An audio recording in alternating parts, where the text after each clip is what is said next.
Corona को बचाने के लिए मैंने पता नहीं क्या से कितने झूठ बोले, पाकिस्तान को गाली दी। पापा ने मारा था। पापा ने मारा था? किस बात के लिए? कि मम्मी फोन पे आ रही थी।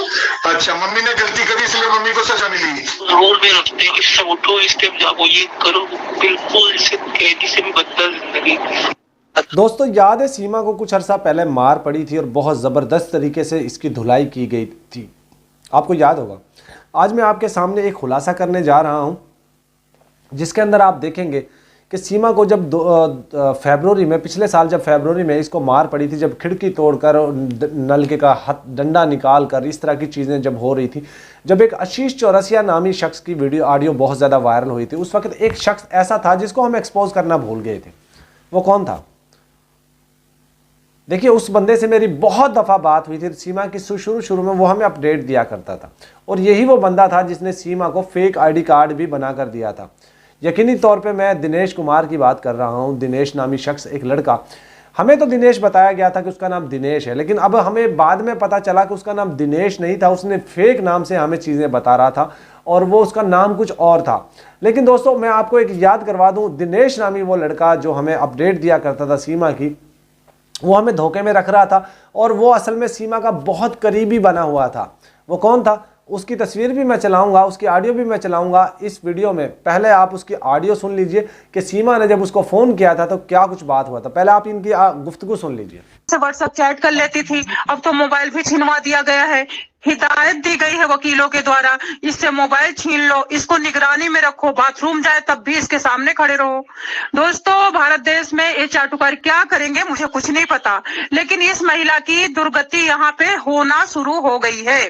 गुलाम हैदर वहां सही कहता था ना कि ये परेशान है, इसको सताया जा रहा है, ये मारा जा रहा है, तो मुझे अच्छी तरह पता है। और एक बात बताना चाहूंगी, लोग कहते हैं गुलाम हैदर भी अय्याश था, गुलाम हैदर भी आशिकी करता है, गुलाम हैदर खूब अच्छी तरह से किंजा से मिला हुआ है, किंजा से खूब बढ़िया कच्ची काट रहा है। मैंने कहा था तेरी मम्मी को मार देंगे, तुम लोगों ने बोला तो माँ के लिए बोलते थे। वो मेरे बच्चे रोते हैं भैया, जब मुझे मार खाता देखते हैं, सारे बच्चे मुझे गले लगाते हैं, मम्मी को मत मार, मम्मी को मत मार।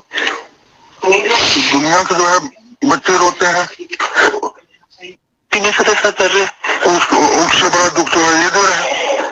उससे बड़ा, बहुत बड़ा बेबस होके मैं रोती हूँ। मुझे जब निकाल के मैं कहाँ जाऊँ? जिस हॉस्पिटल में महिला गई थी, ये कौन से प्लान से गई थी जानते हो?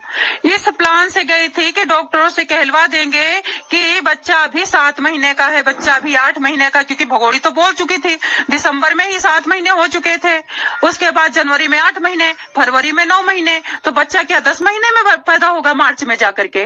तो दोस्तों, भारत देश में खूब रायता फैला हुआ है। इस रायता का पर्दाफाश करने वाली बड़ी मीडिया है जो कि बोल नहीं रही है, क्योंकि वो पहले चाटुकारी कर चुकी है। अब छोटे लोगों की कौन सुनता है? हम लोग भी अपना टाइम पास कर रहे हैं, बहती गंगा में हाथ धो रहे हैं, हमें क्या, हमारे पास 2-4 घंटा टाइम बचता है, हम इसी में अपना रेलम रेला मचा रखे हैं, हम लोग रायता फैला रहे हैं। तो दोस्तों, ये वीडियो ओरिजिनल है। जिस दिन से ये वीडियो वायरल हुई, सीमा हैदर से मोबाइल छीन लिया गया, सीमा हैदर से ये कहा गया कि तुम किसी से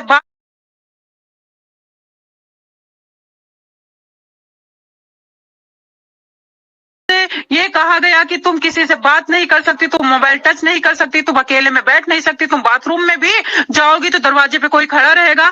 तो सीमा हैदर कैद में बुलबुल। अब लोग कह रहे हैं बच्चों से बात करो, आपको लगता है बच्चे गुलाम हैदर को पहचानेंगे? बच्चे कभी भी गुलाम हैदर को नहीं पहचानेंगे, क्योंकि बच्चे को इतना काट दिया गया, इतना मार दिया गया, इतना गला दबा दिया गया है कि बच्चे डायरेक्ट गुलाम हैदर को गाली देना शुरू कर देंगे। तो गुलाम हैदर से बच्चों की बात करवाना मूर्खता है। और जैसे ही बच्चे कहेंगे कि हाँ हाँ गुलाम हैदर को नहीं पहचानते, वैसे ही बस मुकदमा जीत जाएगी। फिलहाल ये इनलीगल औरत है, मुकदमा जीतने का तो मतलब ही नहीं बनता। भारत सरकार का काम इसको डिपोर्ट करे, लेकिन भारत सरकार तो इसको पनाह दे रही है, शरण दे रही है, भारत सरकार से कोई लेना देना नहीं। अब इसके चाटुकार कहते हैं भारत सरकार को, देखो बहुत अगर इज्जत करो, बहुत ज्यादा इनसे डिस्कशन करो तो कहते हैं भारत सरकार को कुछ नहीं पता। अरे तो फिर भारत सरकार बनी क्यों? जब सरकार को कुछ पता ही नहीं है तो बनने का मतलब क्या? सरकार बनने का मतलब, जैसे मैं सब्जी बेचूं तो सब्जी के बारे में मेरे को नॉलेज है ना, कि मेरे पास टमाटर है, आलू है, धनिया है, तो सरकार को भी तो पता चलना चाहिए कि पाकिस्तान से कौन आया, कौन रायता फैला रहा, कौन नाच रहा, कौन गा रहा। जब तुम करो सरकार को नहीं पता तो सरकार कर क्या रही है? जैसे निकालते हो तो कहाँ जाऊँ? हमने सारी होता कोई ठिकाना तो एक पल में चली जाती, एक मार में चली जाती है। निकालते हैं, बालों से घसीटते हैं भैया, इस तकलीफ होती है। इस तरह दर्द से ज्यादा तकलीफ इस तरह से दर्द होता है। इस तरह से जो है उस जालिम ने भी कभी नहीं, उसने कभी नहीं कभी इस तरह कभी नहीं करा था, हमने कभी नहीं घसीटा, मारा भाई ने बहुत, पर इस तरह नहीं।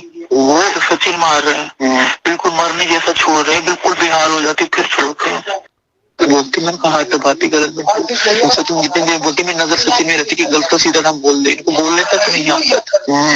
लोग कह रहे सचिन को क्या देखते रहते, सचिन को यही देखते कहीं गलत ना बोल दे। और जब इनको बोलना नहीं आता था, मैं इनका हाथ दबाती थी, किसी कान में बोलती थी कि ये बोलो।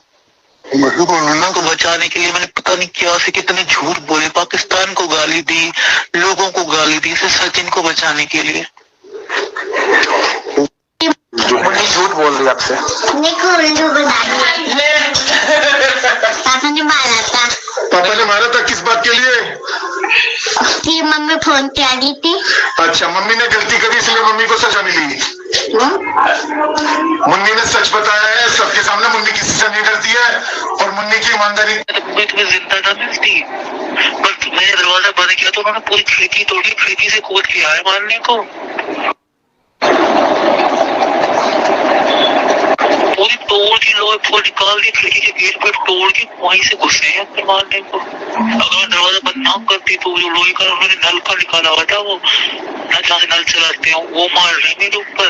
मैं आपको बताती हूँ, जब भी रोक मारते हैं ना, संदीप भैया को काट करती हूँ, रोकती हूँ, फिर संदीप भैया उस मम्मी से बात करते हैं। यहाँ तक कई बार सत्या के हाथ जोड़ के गए कि मत करो ऐसे, कोई बार हाथ जोड़े, पैर तक पड़े हैं वो बेचारे। मैं झुक गई, जैसे जैसे जो कहते ना ऐसे उठो ऐसे बैठो, मैं वैसे करती हूँ। बस इतना कहती है कि जब मुझे नींद आएगी मैं लूडो वूडो खेल लूंगी, 11-10 तक मुझे जागने देखेगा नहीं। बस जैसे रोल में रखते हैं, इससे उठो, इस टाइम जागो, ये करो, बिल्कुल इसे कैदी से भी बदतर जिंदगी। तो सचिन तो कमरे में भी जब 50 दिन वहाँ तो मरी छोड़ दिया लोगों ने आके, मुझे मुंह में पानी डाला था। तभी लोहे के डंडे क्या किया था, मुन्नी रो रही, मुन्नी को इतना जोर से थप्पड़ मारा भैया, मुन्नी की पेट से 5 अंगुलियां छप गई सचिन की। वही कहते हैं एक दिन जो है नहीं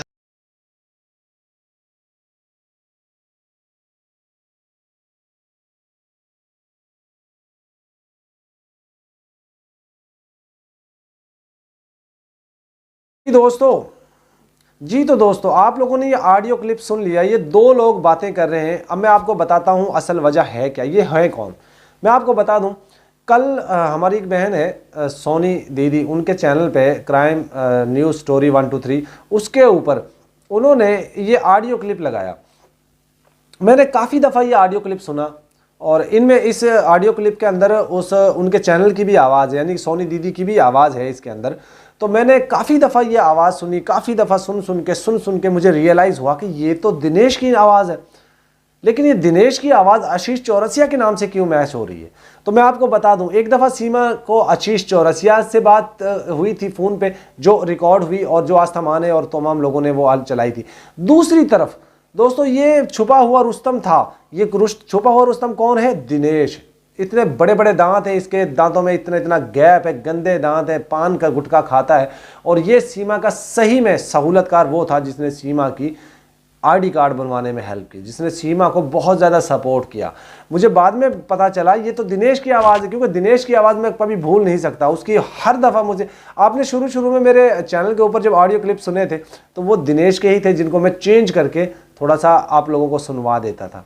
याद है आपको जब ये फार्म हाउस पे जाने की बातें होती थी और गाड़ी में बिठा कर लेकर जाने की बातें होती थी, ये कौन करता था हमें? ये दिनेश बताता होता था। और एपी सिंह जब भी गाड़ी में आता था, ब्लैक कलर की गाड़ी में, वो सारी बातें मुझे दिनेश बताता था।